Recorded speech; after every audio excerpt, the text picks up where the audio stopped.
اور ایک اور بھی میرے آقا نے عمل بتلایا ہے. ایک صحابی نے آ کے کہا کہ حضور مجھے اس قدر غربت اور فقر نے گھیر لیا ہے،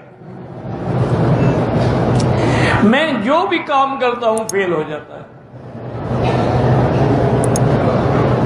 تو حضور نے فرمایا ایسا کرو کہ جب تم دکان میں داخل ہو اور دروازہ کھولو تو وہاں کہا کرو السلام علیکم والصلاۃ والسلام علی رسول اللہ صلی اللہ علیہ وسلم قل هو اللہ احد اللہ الصمد لم یلد ولم یولد ولم یکن له کفوا احد. یہ ایک دفعہ پڑھ لیا کرو. گھر میں جاؤ، دکان میں جاؤ، جب بند ہو، جب پہلی دفعہ داخل ہو تو یہ پڑھ. صحابی فرماتے ہیں کہ میں نے جب عمل کیا چند دن گزرے کہ میں تو اپنے علاقے کا سب سے بڑا امیر کبیر بن گیا. میں مٹی میں بھی ہاتھ ڈالتا تھا وہ بھی سونا ہو جاتی.